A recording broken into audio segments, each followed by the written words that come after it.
Hola, buenas tardes, noches ya, siempre me pilla a la misma hora. Aunque bueno, en la época que estamos, en el 30 de abril, pues es todavía de día, o sea, buenas tardes. Vamos a hacer el examen del ejercicio de física de la prueba de acceso a ciclo formativo de grado superior de Madrid del 2011. Es un examen que está formado por 4 cuestiones, una de cinemática, la primera, la segunda es de vectores, la tercera es de trabajo, energía, más bien de trabajo, y la última es de circuito eléctrico, el típico circuito eléctrico, además es muy sencillito. Y bueno, pues vamos a empezar por la primera. Son dos ciudades que están separadas 5 kilómetros. Entonces voy a dibujar. Aquí está la ciudad A, aquí está la ciudad B. Están separadas 5 kilómetros, ¿de acuerdo? Aquí hay 5.000 metros. Vamos a ponerlos en unidades del sistema internacional. Entonces, de la ciudad A parte hacia la ciudad B un móvil con una velocidad inicial 0 y una aceleración. Luego tiene un movimiento rectilíneo uniformemente acelerado, ¿de acuerdo? Vamos a ver cuáles serían las ecuaciones. La ecuación de velocidad sería igual a la velocidad inicial más la aceleración por tiempo. En nuestro caso sería velocidad inicial 0, aceleración 0,02, pues 0,02 por t. Y la posición sería posición inicial más velocidad inicial por tiempo más un medio de aceleración por tiempo cuadrado. Entonces, aquí se puede actuar de dos maneras. Una, coger un sistema de referencia fijo para los dos móviles, cualquier punto de la recta que une los dos, aunque lo normal es coger o el punto A o el punto B, ¿de acuerdo? Aunque yo en este caso lo que voy a hacerlo, voy a coger sistemas de referencia distintos, ¿de acuerdo? Entonces, en el caso del móvil A, voy a suponer que el sistema de referencia está aquí, donde parte, entonces la posición inicial es 0, la velocidad inicial también es 0, como me dicen, ¿vale? Luego entonces la posición sería un medio de la aceleración por el tiempo al cuadrado, ¿de acuerdo? Pues estas son las ecuaciones. Una es la ecuación de velocidad y la otra es la ecuación de posición, que esto es 0,01 t cuadrado. Estas son las ecuaciones. Repito, estamos hablando de un movimiento rectilíneo uniformemente acelerado. En el caso del B, me dicen que lleva velocidad constante, entonces es un movimiento rectilíneo uniforme, cuya velocidad es constante de 18 km/h. Vamos a transformar los 18 km/h en metros por segundo. Primero los kilómetros a metros y luego a segundos, ¿veis? Así se hace el cambio. Bueno, pues todo esto da 5. Y en el caso de la posición del B, ahora repito, como aquí voy a suponer que en el B parte de donde está inicialmente, pues entonces la posición inicial también es 0. Luego sí, porque me resulta más cómodo, pero se podía haber puesto en cualquier otro lugar común para los dos. Bien, pues entonces las ecuaciones de este movimiento son velocidad constante y la posición 5 por t. Bueno, pues ahora vamos a ver bueno, pues es decir, este irá avanzando, este también, y llegará un momento en que se cruzan, ¿de acuerdo? Entonces, supongamos que este es el punto de cruce. Entonces, el A habrá recorrido este espacio, el B habrá recorrido este espacio, de forma que la suma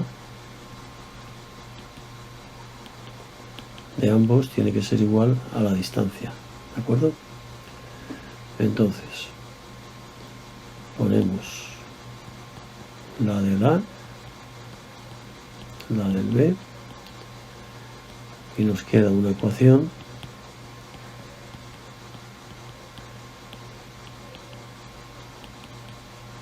de segundo grado.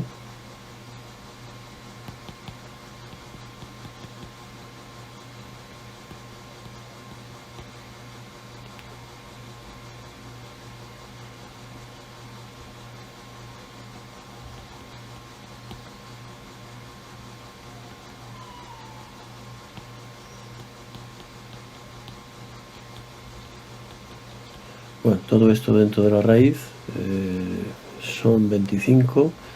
Aquí tenemos un menos, que con otro menos se convierte en más. Y estos son 200. Entonces tendríamos la raíz de 225, que la raíz de 225 son 15.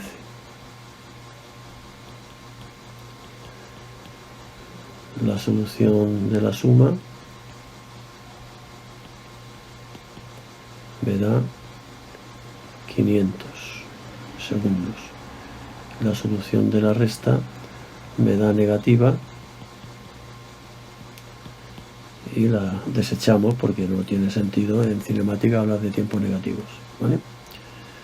Bueno, pues esta es la respuesta que nos piden. 500 segundos. ¿A qué distancia de A se cruzan? Pues eso sería SA.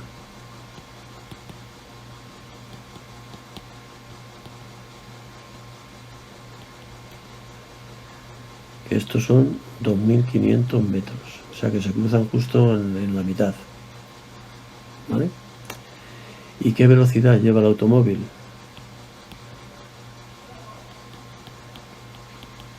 Sería la ecuación de la velocidad, sustituir el tiempo, ¿de acuerdo? Pues ya está, contestado. 500 segundos, tiempo que se cruzan, 2.500 metros y 10 metros por segundo. Bueno, pues vamos a por el segundo, el de vectores. Bueno, vamos a poner estos tres vectores en forma vectorial.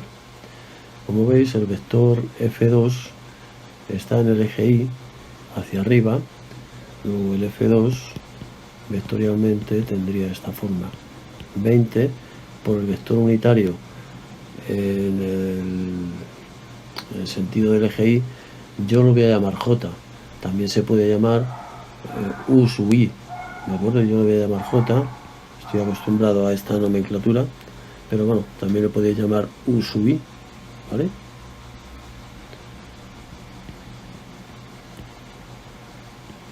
Yo creo que es más sencillo J, ¿eh?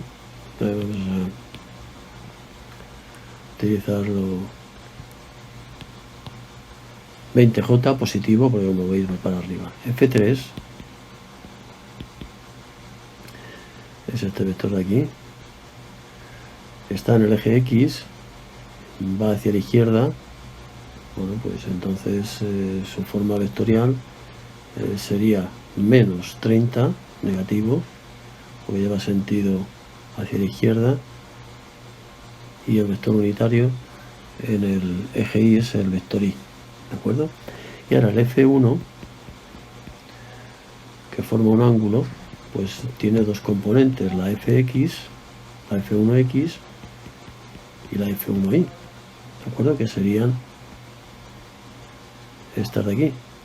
Esto sería la F1X y esta de aquí, que sería esta de aquí,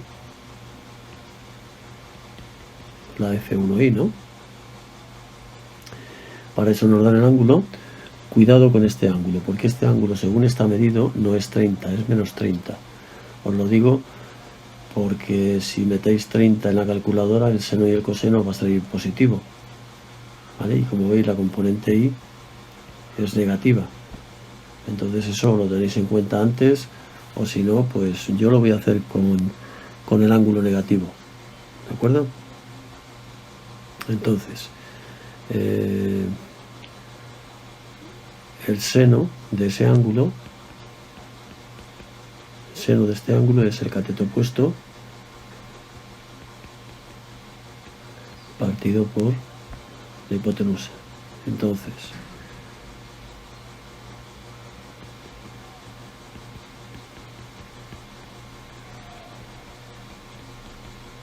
¿veis? Haciéndolo así sale ya negativo directamente, aunque ya en el dibujo se ve, y podéis hacerlo con 30 y luego ponerle vosotros el número negativo, sino negativo, porque se ve ya que esta componente es negativa, ¿vale? Bueno, pues sería F1, que son 50, por menos 0,5, o sea, menos 25 newton, ¿de acuerdo? Eso sería F1i. Y el coseno tendría esta forma. Nos permite calcular.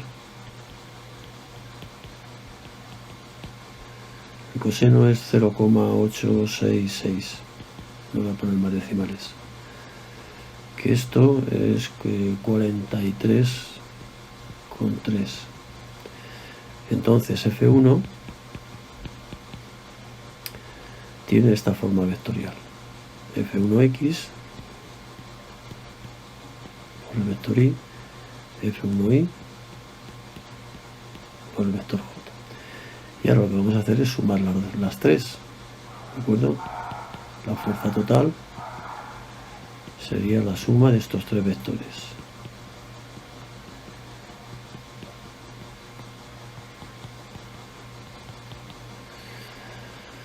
Bueno, pues aquí lo voy a poner, sería 20J, el F1 lo voy a poner así entre paréntesis, el F2 sería menos 30i, y el F3 sería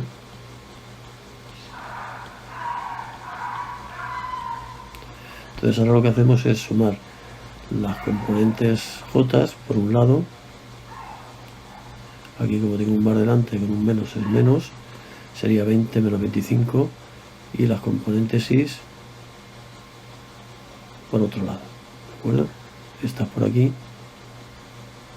sería menos 5J, y estas por aquí, que sería 13,13, sí.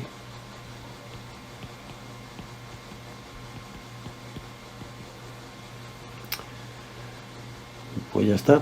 Este sería el vector en forma vectorial, la expresión vectorial de esa fuerza. Y ahora el módulo es la raíz cuadrada de las componentes al cuadrado. ¿De acuerdo? Que esto, haciendo las operaciones, da 14.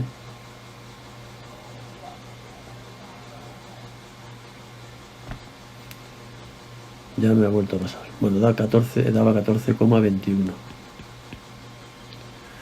Es la segunda vez que me pasa esto. Bueno, menos mal que me ha pillado con el problema terminado. Bien, este es un problema de trabajo. También se puede hacer por energías, pero yo lo voy a hacer con la fórmula del trabajo, ¿de acuerdo? Lo primero, bueno, pues tenemos una piscina, forma de prisma rectangular, que tiene 10 metros por 8 por 2. Bueno, entonces el volumen de esta piscina pues sería 10 por 8 por 2, 160 metros cúbicos. Con la densidad lo tenemos que llenar de agua. Como la densidad es masa partido por volumen, la masa de agua sería igual a la densidad por el volumen. Es decir, 160 por 1000.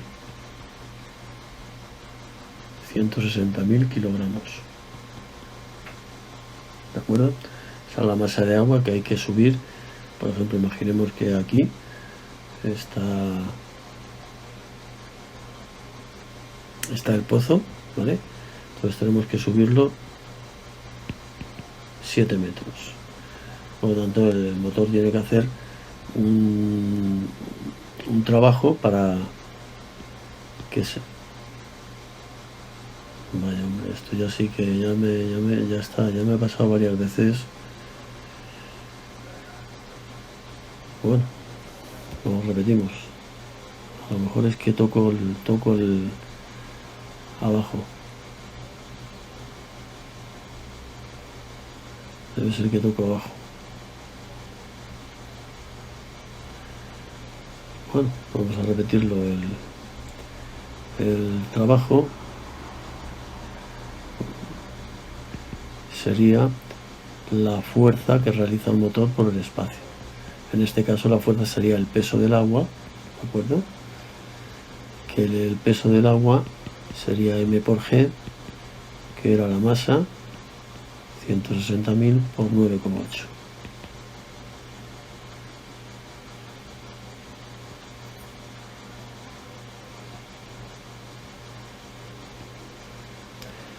Entonces, multiplicamos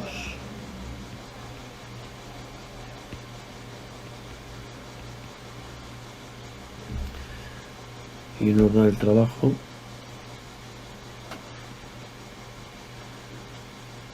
que tiene que realizar el motor. Este es el trabajo útil, ¿vale?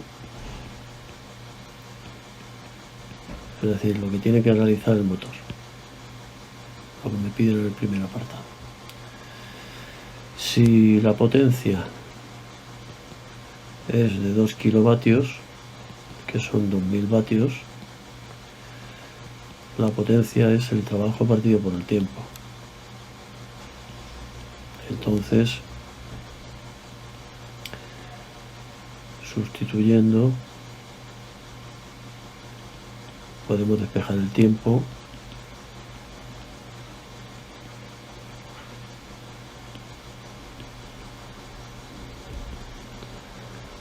¿De acuerdo? Que salen 5.488, aproximadamente 1 hora y media, ¿vale? 1,52 horas, 1 hora y media. Eso sería suponiendo que toda la potencia que el motor consume, toda la potencia eléctrica, se transformase en ese trabajo útil.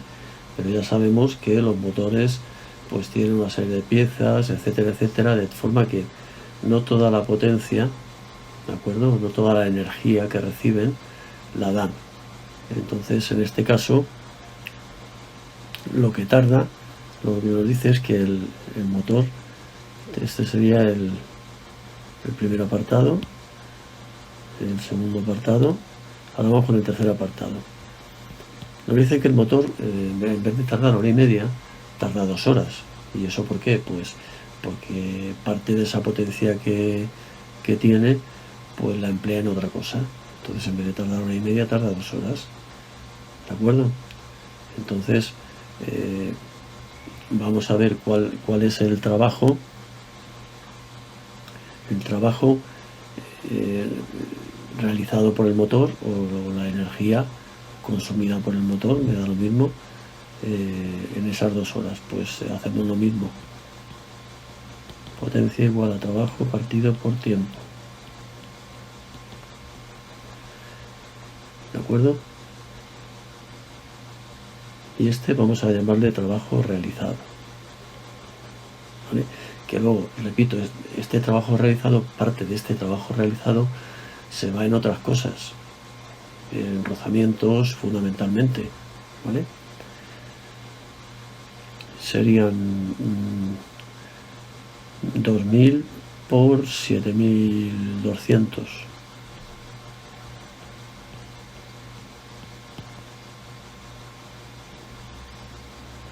¿De acuerdo? Entonces, como veis, el trabajo realizado por el motor es superior al trabajo útil, es decir, lo que subir el agua. Entonces vamos a ver cuál es el rendimiento.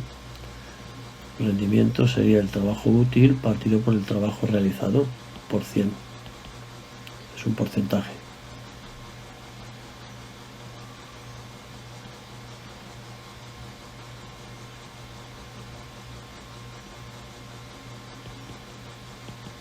Y esto nos sale un 76,2%.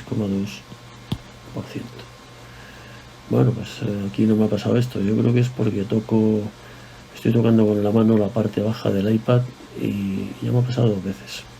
Bueno, pues vamos con el último, el circuito eléctrico.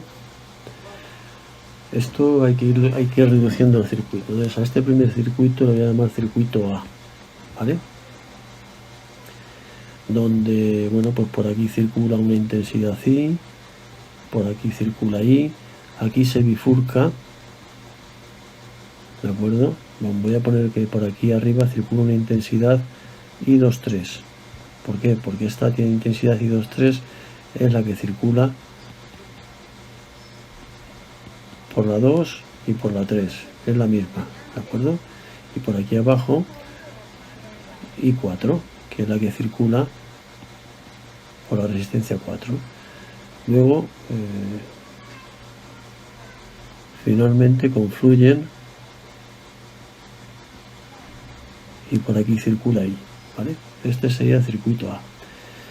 Voy a hacer una reducción y voy a reducir primero la 2 y la 3. Entonces sería algo como esto. Yo digo que muy mal, me vais a perdonar.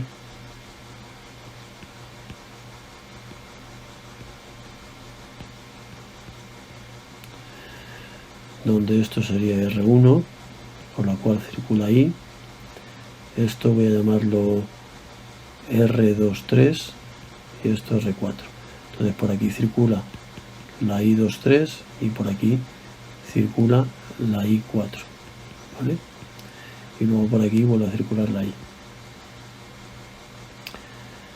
Esto es A, esto es D, esto es A, esto es B y esto es D. Este le voy a llamar el circuito B. Y voy a calcular cuánto vale la R23.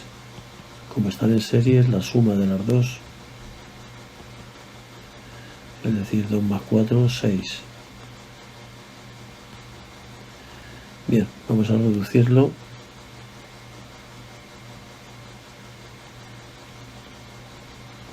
A este sería el punto A, punto B, punto D. Y por aquí circularía I por estas dos, ¿de acuerdo? Esta sería la R1 y esta voy a llamarla la R234. Que esta sería como la 2,3 y la 4 están en paralelo, pues sería 1 partido por el R234 igual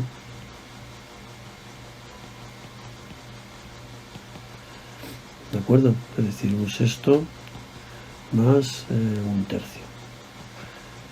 Y esto son 2 sextos, perdón, 3 sextos, que es un medio, ¿de acuerdo? Luego R234 es el inverso, es decir, 2.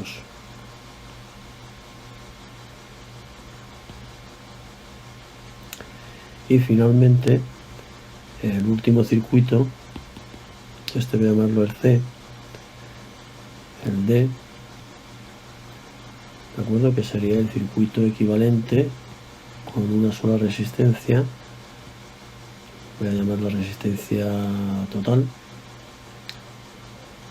Esto sería A, esto sería D. Y esta resistencia total, como en el C, en el circuito C están en serie, pues sería la suma.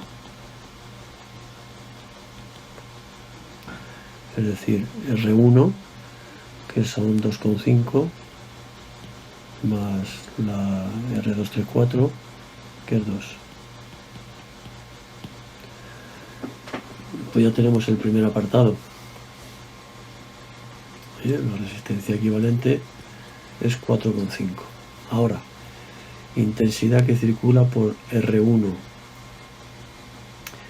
R1, fijaros aquí, por R1 circula ahí, que es la misma que circula por RT. ¿De acuerdo? Entonces aplico la ley de Ohm, intensidad igual a diferencia de potencial partido por resistencia.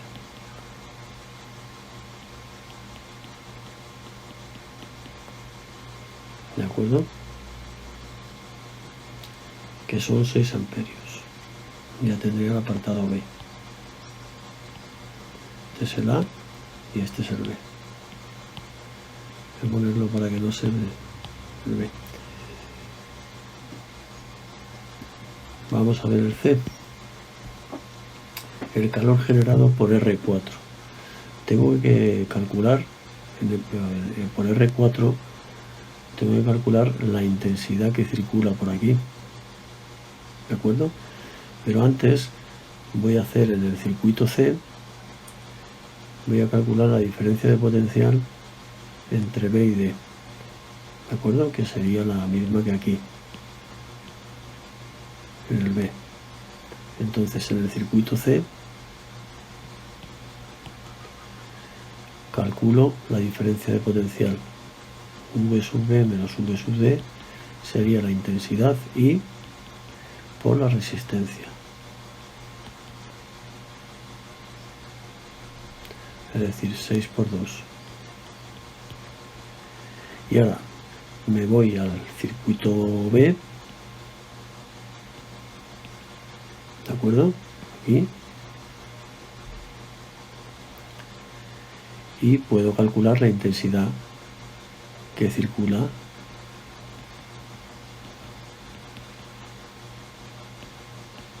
por la 4.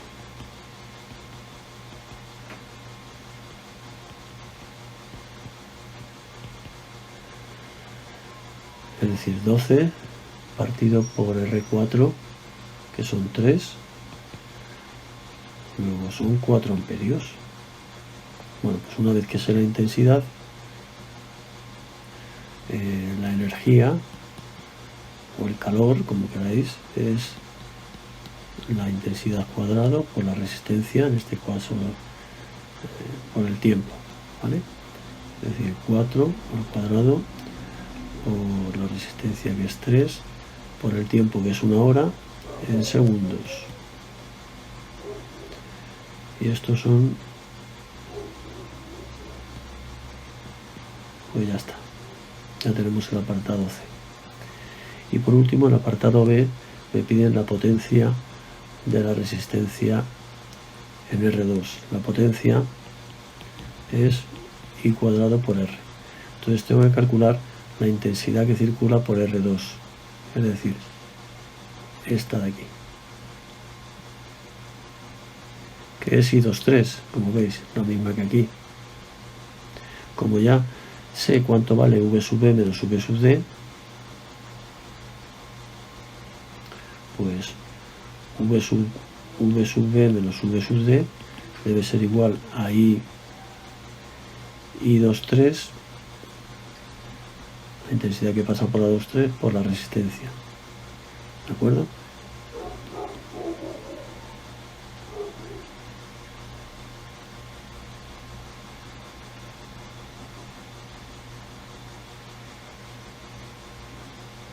Bueno, también lo podría haber hecho de otra manera. Ahora me estoy dando cuenta, más fácil.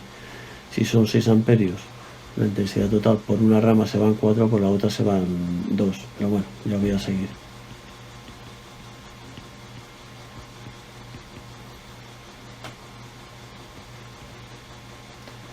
Y R23 eran 6, claro, ¿veis? 2 amperios. Bueno, entonces la potencia sería intensidad al cuadrado por la resistencia, que era